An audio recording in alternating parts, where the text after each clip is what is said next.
అందరికీ thank you అండి. ఈరోజు మనం సినిమా వాళ్ళ గురించి మాట్లాడుకుందాం, 2 సినిమాని చంపేసే వాళ్ళ గురించి మాట్లాడుకుందాం, 3 మన సినిమా గురించి మాట్లాడుకుందాం. ఓకేనా? ఓకే. కానీ తెలుగు సినిమా అనగానే ఎక్కడ ఏ ఈవెంట్ జరిగినా ఇలా వచ్చేసే ముందు తెలుగు ఆడియన్స్ అందరికీ కూడా థ్యాంక్ యూ సో మచ్ అండి. ఎందుకంటే తెలుగు సినిమా అంటేనే ఒక ఎమోషన్ అనమాట.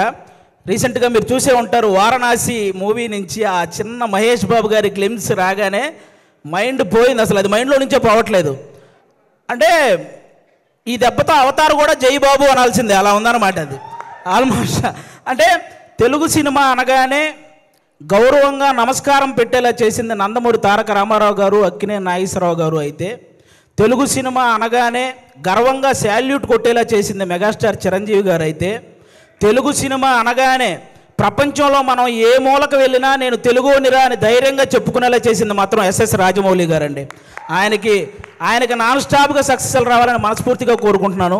ఇప్పుడు ఆ వారణాసి గురించి ఎందుకు మాట్లాడాల్సి వచ్చిందంటే, ఆ రోజు జరిగిన ఆ గ్లోబల్ ఈవెంట్ అంత సక్సెస్ అవ్వడానికి one of the main reason మన సుమగారికి నిజంగా అసలు మామూలు విషయం కాదు. అంటే అంత పెద్ద ఈవెంట్లో చిన్న అంతరాయం కలిగినా కూడా ఆవిడ మేనేజ్ చేసిన విధానం మాత్రం వేరే లెవెలు. అందుకే సుమగారికి ఒక్కసారి గట్టిగా క్లాప్స్ కొట్టాలి ఆ విషయంలో మాత్రం. అదొక్కటే కాదు, ఈ ప్రేమ అంటే సినిమా కంటే ముందు మీకు అసలు సుమ అంటే ఏంటో చెప్తాను మీకు. అసలు జనరల్గా మీరు Sukumar universe, Lokesh Kanagaraj universe, Sujeeth universe ఇవన్నీ చూసుంటారు కదా. కానీ సుమ యూనివర్స్ అనేది వీటన్నిటికంటే పెద్దది. ఎందుకంటే ఒక డైరెక్టర్ తన ముందు సినిమాకి తర్వాత వచ్చే సినిమాకి మధ్య ఒక లింక్ ఉంటే దాన్ని యూనివర్స్ అంటారు కదా. కానీ ఏ ఇండస్ట్రీకి సంబంధించిన ఏ డైరెక్టర్ సినిమా తీసినా ఆ సినిమాకి సుమ గారి యాంకరింగ్కి మధ్య ఒక లింక్ ఉంటుంది, దాన్నే సుమ యూనివర్స్ అంటారు. అందుకే ఆ యూనివర్సే అన్నిటికంటే పెద్దదనమాట. అసలు సుమ అనే పేరులోనే ఉంది. ఎస్ అంటే సక్సెస్ఫుల్గా, యు అంటే అల్టిమేట్గా, ఎం అంటే మీనింగ్ఫుల్గా, ఏ అంటే యాంకరింగ్ చేసేదే మన సుమ గారు. మామూలు విషయం కాదు. అంటే జనరల్గా ఒక తెలుగువాడిగా పుట్టి ఎక్కడో కేరళలో ఉన్న వాళ్ళ చేత మనవాడరా అనిపించుకున్న అల్లు అర్జున్ గారు ఎంత గ్రేటో, ఒక కేరళ అమ్మాయిగా పుట్టి తెలుగు వాళ్ళందరి చేత మన అమ్మాయిరా అనిపించుకున్న సుమగారు కూడా అంతే గ్రేట్ అబ్బా. అంటే తను ఒక కూతురుగా వాళ్ళ అమ్మను బాగా చూసుకుంటూ, ఒక భార్యగా తన భర్తను బాగా చూసుకుంటూ, అలాగే ఒక తల్లిగా తన కొడుకు కూతుర్ని బాగా చూసుకుంటూ, ఒక యాంకర్గా ఇంతమందిని ఎంటర్టైన్ చేస్తూ బాగా చూసుకుంటుందంటే అది మామూలు విషయం కాదు. అందుకే ఆవిడకి నేను అంత పెద్ద ఫ్యాన్ అనమాట. నేను సుమగారికి, నేను సినిమాల్లో మీ అందరికీ తెలిసి పవన్ కళ్యాణ్ గారి ఫ్యాన్ అని, కానీ టీవీలో నాకు బాగా ఇష్టమైన యాంకర్ సుమగారు. నేను ఆవిడకి ఫ్యాన్, నేను అందుకు ఫ్యాన్ అనమాట. బేసిక్గా హీరోల్లో ఫ్యామిలీ హీరోలు ఉంటారు, మామూలు హీరోలు ఉంటారు. అలాగే యాంకర్లో కూడా మామూలు యాంకర్లు, ఫ్యామిలీ యాంకర్లు ఉంటారు. ఫ్యామిలీ హీరో విక్టరీ వెంకటేష్ గారు అయితే ఫ్యామిలీ యాంకర్ మన సుమగారు. అంటే తెలుగు సినిమా ఇండస్ట్రీకి అమ్మాయిలు రావాలంటే ఎక్స్పోజింగ్ చేయాలి, లేకపోతే కమిట్మెంట్ ఇవ్వాలి, ఇలాంటి తప్పుడు ప్రచారాలు చేస్తూ చాలామంది చెప్తుంటారు. కానీ టాలెంట్ ఉంటే అవేం చెయ్యక్కర్లేదు అని నిరూపించినటువంటి మహిళ మన సుమగారు. అంటే మెగాస్టార్ చిరంజీవి గారిని చూసి ఎంతమంది అబ్బాయిలు అయితే ఇన్స్పిరేషన్గా తీసుకొని ఇండస్ట్రీకి వచ్చారో, అలా సుమగారిని ఇన్స్పిరేషన్గా తీసుకొని ఇండస్ట్రీకి వచ్చిన అమ్మాయిలు చాలామంది ఉన్నారు. ఆ విధంగా కూడా ఆమెకి హ్యాట్స్ ఆఫ్ చెప్పుకోవాలి. ఒక ఈవెంట్ అంటే ఆల్మోస్ట్ 4 గంటలు నిలబడి ఆవిడ ఒక్కటే ఎంటర్టైన్ చేస్తూ ఉంటుంది. అలాగే ఒక టీవీ షో చేయాలంటే ఆల్మోస్ట్ 14 గంటలు నిలబడాలి. అంటే ఈవెన్ లేడీస్ ప్రాబ్లమ్స్ ఉన్నా కూడా ఆ పెయిన్ ఫేస్ మీద తెలియకుండా ఇంతమందిని ఎంటర్టైన్ చేస్తూ వస్తుంది. అంటే తను నిలబడి ఒక షోని నిలబెట్టగలిగే ఏకైక యాంకర్ మన సుమగారు. ఆల్మోస్ట్ ఇప్పుడు కాదు, 91లో వచ్చారండి. 91 నుంచి, అంటే 34 సంవత్సరాల నుంచి నాన్ స్టాప్గా మనందరినీ ఎంటర్టైన్ చేస్తూ తన ప్రమోషన్స్తో ఎన్నో సినిమాలను సక్సెస్ చేసిన సుమగారికి కూర్చొని కాదు, ఒక్కసారి అందరూ స్టాండింగ్ ఓవేషన్ ఇచ్చి క్లాప్స్ కొట్టాలని మనస్ఫూర్తిగా కోరుకుంటున్నాను. సీరియస్లీ అసలు అంటే నాకు ఇష్టమైన హీరోలకి, కమెడియన్లకి, డైరెక్టర్లకి, వీళ్ళందరికీ చాలామందికి పద్మశ్రీ అలాగే పద్మభూషణ్ ఇలాంటి అవార్డులు మీరు రావటం చూశారు. అవన్నీ మనకు కూడా చాలా హ్యాపీనెస్ని ఇచ్చాయన్నమాట. తన ప్రొఫెషన్లో ఇంతమందిని ఎంటర్టైన్ చేస్తూ ఇంతమంది చేత ఒక గౌరవం దక్కించుకున్నటువంటి సుమగారికి కూడా అలాంటి అరుదైన గౌరవం దక్కాలని నేను మనస్ఫూర్తిగా కోరుకుంటున్నాను. నిజంగా థ్యాంక్ యూ సో మచ్ సుమగారు. మీతో పాటు ఈ సినిమాలో చేయడం నిజంగా మా అందరి అదృష్టం. అది నేను నేను నేను షోల్లో చాలాసార్లు అప్పుడప్పుడు ఈవెంట్స్లో చేశాను, కానీ ఒక ఫుల్ ప్లెడ్జ్డ్గా ఎప్పుడు మీతో పాటు ఒక ట్రావెల్ చేయలేదు. ఈ సినిమాలో చేయగలిగాను కాబట్టి నిజంగా థ్యాంక్ యూ సో మచ్ అండి దానికి. Thank you. ఇప్పుడు అది ఒక్కటే మాట, అంటే నేను మళ్ళీ మీ మీద పని చేస్తే ఈ సీరియస్నెస్ అంతా పోతుంది. సో నేను దీన్ని చాలా సీరియస్గానే తీసుకుంటున్నాను. అండ్ అలాగే అది అయిపోయింది కాబట్టి టాపిక్ వెనకాల వచ్చింది మా అక్క అనుకున్నారు, మా అమ్మ. మీ అమ్మగారు? అవును, యంగ్ అండ్ డైనమిక్. అది థ్యాంక్ యూ సో మచ్ అండి. అలాగే ఇప్పుడు మనం సినిమా వాళ్ళ గురించి మాట్లాడుకున్నాం, ఇప్పుడు సినిమాని చంపేసే వాళ్ళ గురించి మాట్లాడుకుందాం, ఓకేనా?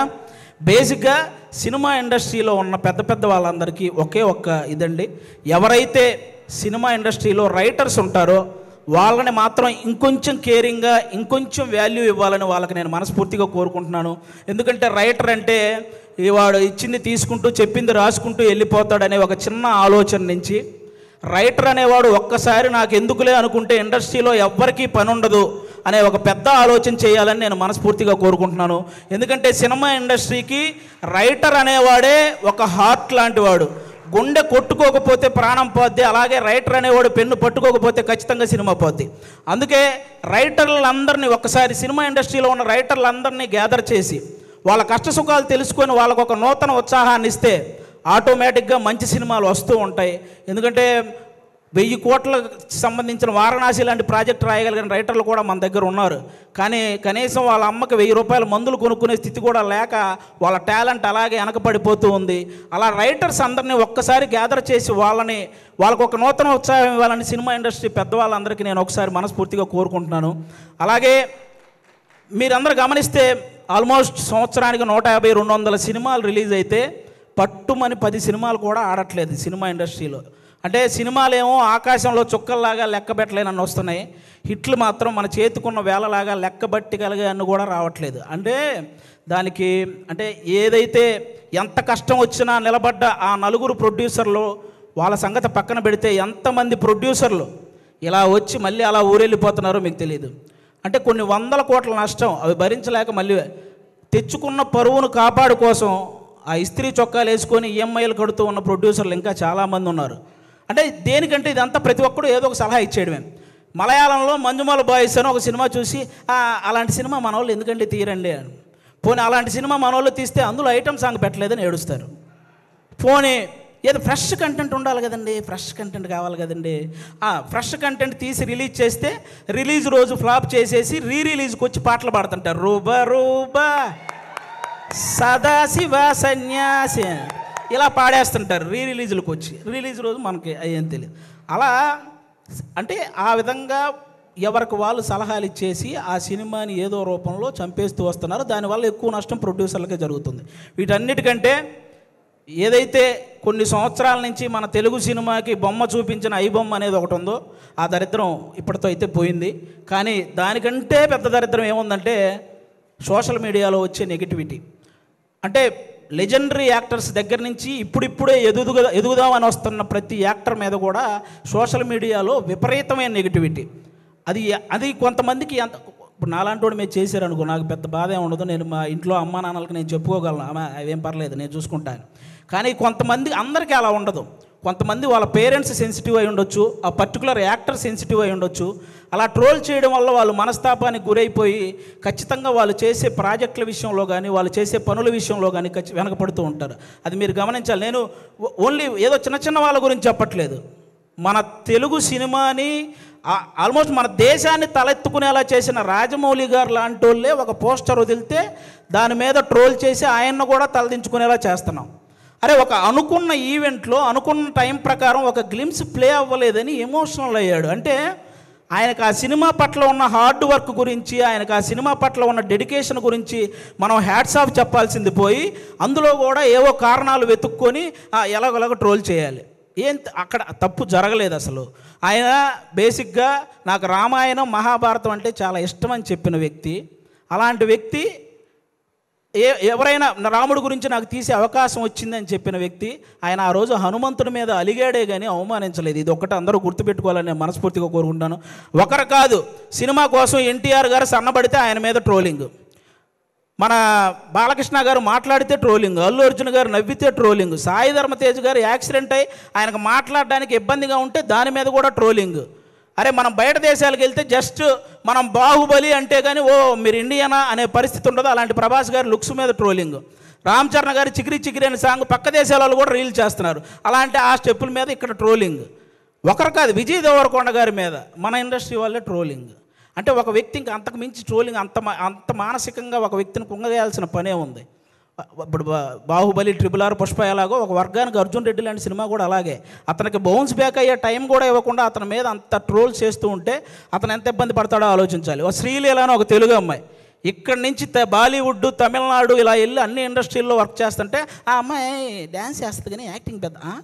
ఇప్పుడు భగవంత కేసరి అనే సినిమా నేషనల్ అవార్డు దృష్టికి వెళ్ళిందంటే బాలకృష్ణ గారి పర్ఫార్మెన్సు, అలాగే అనిల్ రావుపూడి గారి కథతో పాటు శ్రీలీల గారి పర్ఫార్మెన్స్ కూడా వన్ ఆఫ్ ద రీజన్ కదా. అలాంటి అమ్మాయిని అంత బ్లేమ్ చేయడం ఏంటి? ఒకటిగా మెగాస్టార్ చిరంజీవి గారి మీద డీప్ ఫేక్ AI వీడియోలు చేశారబ్బా. ఇంతకంటే దరిద్రం ఏమైనా ఉంటుందా? నాకు తెలిసి ఆయన రికార్డులు కొట్టిన పోస్టర్లు గోడల మీద పడేటప్పుడు ఆ ట్రోలింగ్ చేసినోడు వాళ్ళ అమ్మ కడుపులో కూడా పడి ఉండడు. అలాంటి వ్యక్తులు వాళ్ళు. ఆయన 3 దశాబ్దాలు 1వ నంబర్ పొజిషన్లో ఉన్నప్పుడు వీడికి అసలు ఒకటంటే ఇలా ఉంటుందని కూడా తెలియదు.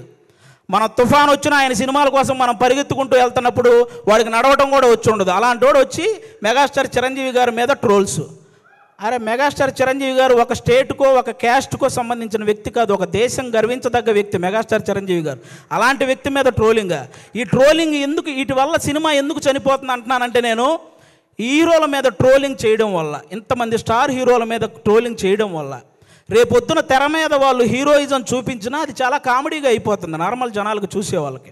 అందుకే ఆ హీరోయిజం ఫెయిల్ అవుతుంది కాబట్టే సినిమాలు ఫెయిల్ అవుతున్నాయి. అరే 100 కోట్లు ఖర్చు పెడుతున్న ప్రొడ్యూసర్లు ఒక పక్క ఒక సినిమా హిట్ అయితే ఇంటికెళ్ళి మా అమ్మ నాన్నకు చెప్పుకుంటామని వెయిట్ చేస్తున్న డైరెక్టర్లు, ఒక సక్సెస్ వస్తే కానీ ఇంకో సినిమాలో మళ్ళీ కంటిన్యూ చేయరు అని ఆశపడే టెక్నీషియన్స్, అరే ఫ్యామిలీస్ని వదిలేసి అభిమానుల కోసం హిట్ ఇవ్వాలని చెప్పి కష్టపడుతున్న హీరోలు, ఒక సినిమా హిట్ అయితేనే జీతం పెరుగుతుందనే ఆశించే సినిమా కార్మికులు, ఇంతమంది కష్టాన్ని ఒక చిన్న నెగిటివిటీ ట్రోలింగ్తో మీరు కంప్లీట్గా దాన్ని చంపేస్తున్నారు. ఒక్కరు కాదండి, అసలు ట్రోలింగ్ అంటే ఇప్పుడు మీరు బ్రహ్మానందం గారి రియాక్షన్స్తో మీరు ట్రోల్ చేస్తారు, అవి మేము కూడా నవ్వుకుంటాం, అందరూ నవ్వుకుంటారు. కానీ ట్రోలింగ్ అనేది నవ్వుకునేలా ఉండాలి కానీ నవ్వుల పాలు చేసేలా ఉండకూడదని ఒకసారి ఆ చేసే వాళ్ళకి నేను మనస్ఫూర్తిగా కోరుకుంటున్నాను. అలా ఇంకెప్పుడూ కూడా ఇంతమంది లెజెండ్స్ ఎంతో సాధించి ఇక్కడ వరకు వచ్చారు, వాళ్ళని అంత ఈజీగా నెగిటివ్ చేసే ప్రయత్నం చేయకండి అని వన్స్ అగైన్ నేను మనస్ఫూర్తిగా కోరుకుంటున్నాను. అలాగే ఇప్పుడు వాళ్ళకి చెప్పేశాను కాబట్టి చాలు. అలాగే కొంతమంది ఇంకా రివ్యూవర్స్ ఉన్నారు, వాళ్ళకు కూడా కొంచెం చూసుకొని చెయ్యాలని వాళ్ళకి మనస్ఫూర్తిగా కోరుకుంటున్నాను. చాలామంది మంచి రివ్యూవర్స్ ఉన్నారు, సినిమా గురించి చాలా బాగా చెప్తారు, సినిమా గురించి బాగా చెప్పి ఈ సినిమా నచ్చితే మంచి హైప్ ఇస్తారు, నచ్చకపోతే ఇందులో ఈ నచ్చిన విషయాల కోసం మీరు వెళ్ళొచ్చు అని చెప్తారు. అలా చెప్తే చాలా బాగుంటుంది. అంతేగాని సినిమా మీద వెటకారం చేస్తూ రివ్యూలు ఇస్తుంటారు. వాళ్ళకి అర్థం కాని విషయం ఏంటంటే ప్రొడ్యూసర్లు ఎంత నష్టపోతున్నారో ఒకసారి ఆలోచించాలని మనస్ఫూర్తిగా కోరుకుంటున్నాను. ఇక మా ప్రేమంటే సినిమాలో, ముఖ్యంగా మా ప్రేమంటే సినిమాలో మా ప్రియదర్శి బ్రదర్ ఇందాక నాగ చైతన్య గారు చెప్పినట్టే వర్స్టైల్ యాక్టర్, అసలు మామూలుగా కాదు.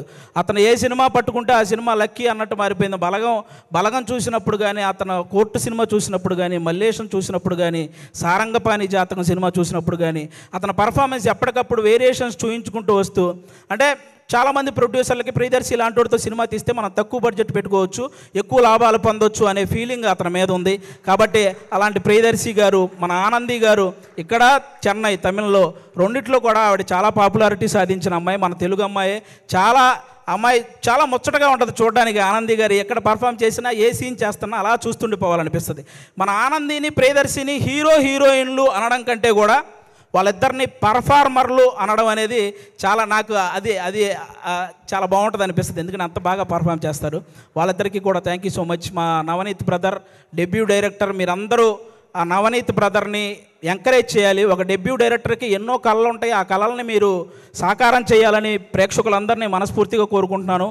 ఈ నవంబర్ 21న థియేటర్లోకి అందరూ వెళ్ళి మా ప్రేమంటే సినిమా చూసి ఎంజాయ్ చేయాలని వన్స్ అగైన్ అందరికీ థ్యాంక్ యూ సో మచ్ ప్రేక్షకులందరూ. Thank you.